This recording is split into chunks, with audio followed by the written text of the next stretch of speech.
Okay, so hello guys, welcome back. So in the first video we talked about the nephrotic syndrome, and now we'll talk about the nephritic syndrome. Also, my resource for these particular videos is Marrow, and I really like the way of teaching Dr. Singaram. So he made beautiful, understanding of the concept, and I really hope that I can convey the same to you guys, and can make the concepts easier to learn. And this could be a go to go videos just before exams, and I really don't know at the moment that if we can share the PDF of the Marrow notes here, or just मैं अपनी pictures लगा दूँ यहाँ पे notes के, and then I can explain. So right now I'm just going with explanation. What you can do is have your notes, keep them in front of you, and you'll understand every other point which I'm explaining. Yeah, so nephritic syndrome. Nephritic syndrome, it is also referred to as nephritic syndrome, glomerulonephritis, nephritis. इसमें clinical features हम देखते हैं. सबसे पहले clinical features में हमारे पास क्या है. First is हेमाटूरिया. हेमाटूरिया मतलब हमारे पास क्या होगा, blood in urine. Blood in urine मतलब कोला कलर यूरिन. ठीक है, इसमें क्या होगा, माइक्रोस्कोपी में तुम देखोगी यूरिन की, you will find more than 5 RBCs in हाइपरफिल. डिस्मॉर्फिक होंगे, बहुत अजीब से RBC होंगे. RBC की कास्ट प्रेजेंट होगी तो हेमाटूरिया होगा. सेकेंड हमारे पास क्या है, ओलिग्यूरिया होगा. थर्ड हमारे पास क्या है, लोकलाइज एडिमा. वहाँ से क्या जनरलाइज है, यहाँ के लोकलाइज है. यहाँ पे क्या होगा, आँखों के पास हमारे पास एडिमा होगा, लोकलाइज एडिमा, पेरी और बाइटल एडिमा, इसको हम बोलते हैं. पफीनेस होगा. देन हमारे पास क्या होगा, हाइपरटेंशन होगा, एंड बहुत ही माइल्ड प्रोटीनूरिया. वहाँ पे क्या था, सिवियर था. राइट. सबसे पहले हम इसमें क्या पढ़ेंगे, will the most important nephritic में we'll talk about the PSG, and that is post streptococcal glomerulonephritis. तो ये क्या होता है हमारे पास, पोस्ट है तो पोस्ट स्ट्रेप्टोकोकल, तो ऑब्वियसली पोस्ट इन्फेक्शस होता है हमारे पास. ये क्या होता है, 1 हफ्ते के लिए चलता है अप्रॉक्सीमेटली. ये किसी होता है, गैस से होता है basically. Group A beta hemolytic streptococci. तो क्या होगा, पहले तुम्हारे पास अपर ट्रैक इन्फेक्शन लाइक फेरेंजाइटिस होगा या पायरोडर्मा होगा. उससे क्या होगा, इम्यून कॉम्प्लेक्सेस बनेंगे, वो कहाँ डेवलप होंगे, जाके हमारी किडनी में आ जाएंगे, तो नेफ्राइटिस हो जाएगा. अब ब्लैक पीरियड क्या होता है हमारे पास, जो फेरेंजाइटिस है, अगर हमारा गला खराब है तो 1 to 2 वीक्स के अंदर आ जाता है. एंड पायरोडर्मा के लिए हमारे पास 3 to 6 वीक्स लगते हैं. यहाँ पे कौन सा स्ट्रेन है, M49 6 3 9 9 9 49. एंड यहाँ पे हमारे पास क्या है, 1 2 2 का डबल 4, तो approximately 4 M4 and M12 stand हो जाएगा. ओके. क्लिनिकल फीचर्स क्या है हमारे पास, ये हो गया. देन हमारे पास क्लिनिकल फीचर्स में क्या है, कौन सी एज अफेक्ट हो रही है, 5 से 15 वाले साल, बेसिकली स्कूल गोइंग बच्चे. तो ये बहुत ही इंपॉर्टेंट है. उसमें भी कौन से, males are more important, more affected. So clinical उसमें क्या होगा, तो सारे हमारे पास अब्रप्ट ऑनसेट हो जाएगा, वही हेमेटूरिया, ओलिगोरिया, एडिमा, हाइपरटेंशन. एंड हमारे पास कोई प्रीसीडिंग, ये बहुत ही इट्स नॉट वेरी रिक्विजिट कि हमारे पास प्रीवियस हिस्ट्री ऑफ इन्फेक्शन होनी ही चाहिए, क्योंकि बेसिकली जो ओलिगोरिया है, कितना कम अमाउंट ऑफ यूरिन आ रहा है, डैट डिपेंड्स टू डिग्री, वो बताते हैं कितनी सिवियरिटी है. तो degree of oliguria decides a disease severity. Complications क्या हो सकते हैं भाई इसके, अब इतना ज़्यादा ये हाइपरटेंशन बढ़ रहा है हमारे पास. इट कैन टू एनसेफेलोपैथी, तो हमारे ब्रेन को इफेक्ट कर सकता है, एनसेफेलोपैथी कर सकता है.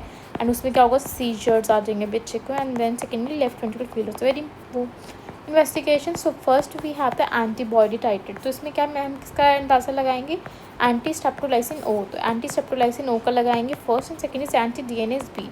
तो ये हमारे पास, हम इसको स्किन इन्फेक्शन में भी काम कर सकते हैं. द सेकेंड इज हमारे पास सीरम C3. सीरम C3 में हमारे पास क्या है, there is a decrease in immune complex mediated disorders.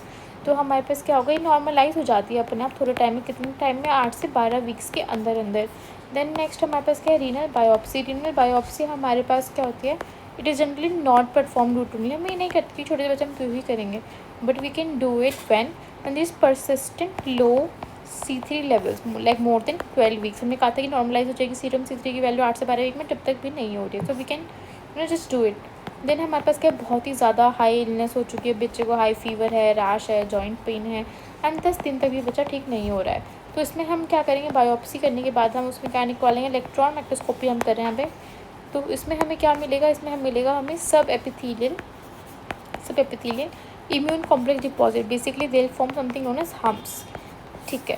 तो हमें क्या बोल रहे हैं, जैसे हमारा ये टिश्यू है, ये हमारे पास बहुत सारी लेयर्स हैं. तो दिस इज सपोज एपिथेलियम. तो एपिथेलियम के नीचे हमारे पास हमें क्या मिलेगा, इम्यून कॉम्प्लेक्सेस मिलेंगे, this is known as humps. And immunofluorescence में क्या मिलेगा तुम्हें, इम्यूनोफ्लोरेसेंस में तुम्हें मिलेगा IgG+C3 का डिपोजिशन. वेयर IgG का deposition, where your in capillary walls में, मेसेंजियम में. and this is known as the very famous starry sky pattern, starry sky appearance. Okay, तो तुम्हें कुछ नहीं करना, तुम भाई कॉम्प्लीट इतना सब कुछ हो चुका है, but you don't have to do anything. Management में क्या है, सेल्फ लिमिटिंग। तो तुम क्या करोगे, हाइपरटेंशन के लिए कहीं सम CCB लाइक एमलोडिपिन या निफेडिपिन। एंड यहाँ पे तुम्हें very important, no role of antibiotic, तुम नो रोल ऑफ प्रोफिलाइटिक। तुम ये नहीं कहोगे कि इन्फेक्शन बचाने के लिए यू आर गिविंग एंटीबायोटिक्स, तो ये नहीं करना है। यहाँ पे डन हो गया। PSGN very important and we covered it up. Okay, next is my IgA nephropathy. IgA nephropathy also known as the Berger disease, whatever you say it. तो ये क्या होता है, हमारे पास मोस्ट कॉमन कॉज है किसका, क्रॉनिक प्लस रेकरेंट। तो chronic plus recurrent, तो क्रॉनिक बार बार आ रहा है, रेकरेंट टू अगेन, तो CKD के साथ एसोसिएटेड होता है। तो हमारे पास क्या होता है, इसके अंदर कोई भी वायरल या बैक्टीरियल इन्फेक्शन आया अब रेस्पिरेटरी ट्रैक का, तो उसमें क्या होता है, IgA डिपॉजिट होता है। उसमें कौन सी थी, IgG थी, इसमें कौन सी IgA है। IgG डिपॉजिट होगी कहाँ पे, again same in the messenger and capillary walls. Okay, sir हमारे पास ये हो जाएगा। अब इसमें क्या, IgA नेफ्रोपैथी में हम C3 लेवल्स, उसमें क्या थे, C3 लेवल्स पर काफ़ी ज़्यादा कम थे, यहाँ पे नॉर्मल है। एसो टाइटर नो इंक्रीज। बायोप्सी में क्या मिलेगा, बायोप्सी में तुम्हें मिलेगा हमें मिज़ांजल का proliferation, mesangial proliferation plus IgA deposit. तो हमें क्या मिलेगा, mesangial proliferation plus IgA deposit. Management में क्या मिलेगा, मैनेजमेंट में तुम्हें मिलेगा, तुम्हें what we can do is we can, अगर हमारे पास क्रॉनिक या बहुत टाइम से ख़राब हो चुका है, तो chronic nephropathy can lead to 10 to 20% can lead to CKD। तो हमें बहुत ज़्यादा फॉलोअप की रिक्वायरमेंट है। देन हमारे पास क्या करेंगे, हम ACE इनहिबिटर्स दे देंगे, ACE इनहिबिटर्स दे देंगे, ARBs दे देंगे। Why, because we need to decrease the progression of the disease. And third very important, the fish oil, बच्चे को हम क्या करेंगे, फिश ऑयल खिलाएंगे, डैट इज़ ओमेगा 3 पुफा। तो ये हम खिलाएंगे, इससे क्या होगा, फिश ऑयल से हमारे पास मैक्रोफेजेस की एंट्री कम हो जाएगी इन ड्यू मेसेंजम। तो अगर ये में अगर मैक्रोफेज नहीं जाएगा तो IG का डिपोजिशन नहीं होगा। So that is for the IgA Berger's disease. The third thing, we have the Alport disease, the Alport syndrome. Alport syndrome is also known as hereditary nephritis. इसमें क्या है हमारे पास, दिस इज़ एक्सलिंग डोमिनेंट। तो ये हमारे पास X-linked dominant है, तो ये याद रखने वाली चीज़ है। जनरली वैसे हो किसी भी साथ सकती है, but main this is XLD।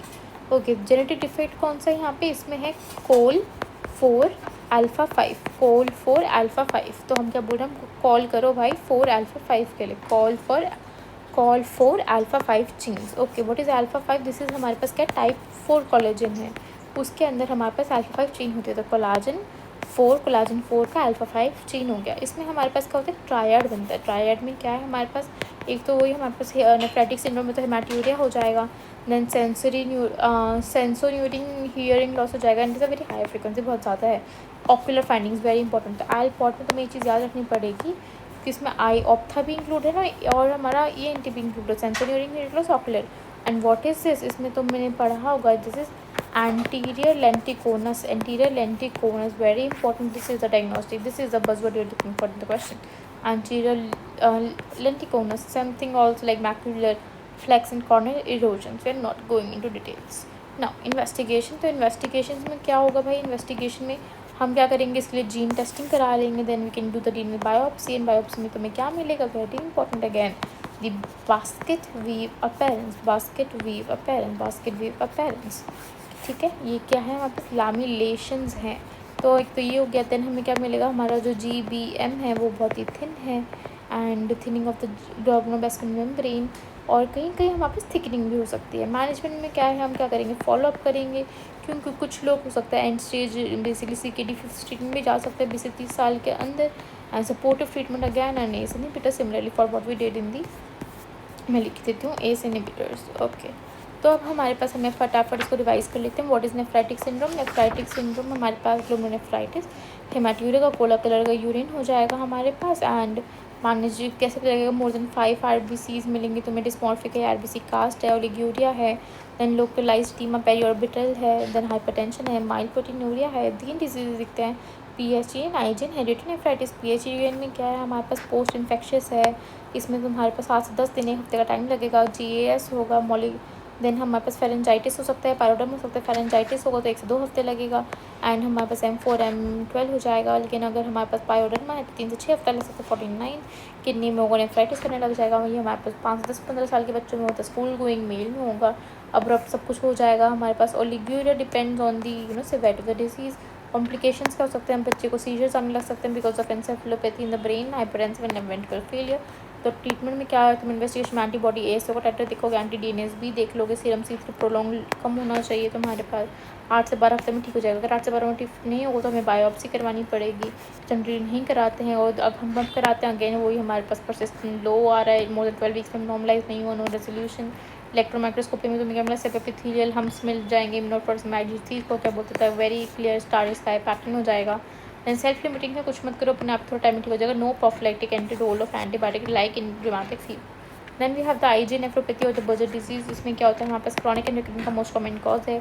कोई भी वायरल बैक्टीरिया इन्फेक्शन आया, आईजी डिपोजिशन हो जाएगा। इसमें मिजांजियम के अंदर C3 is normal, this is normal, और बायोप्सी में मिजांजियल प्रोलिफरेशन, आईजी डिपोजिशन। तो मैनेजमेंट में क्या है हमारे पास, तो क्रॉनिक है हमारे पास, क्रॉनिक नेफ्रोपैथी है, हमें बार बार फॉलो अप करना पड़ेगा। इस inhibitors and the most common, the most important fish oil. Why, because ये मैक्रोफेज के एंट्री नहीं होगा तो आईजी डिपोजिशन भी नहीं होगी।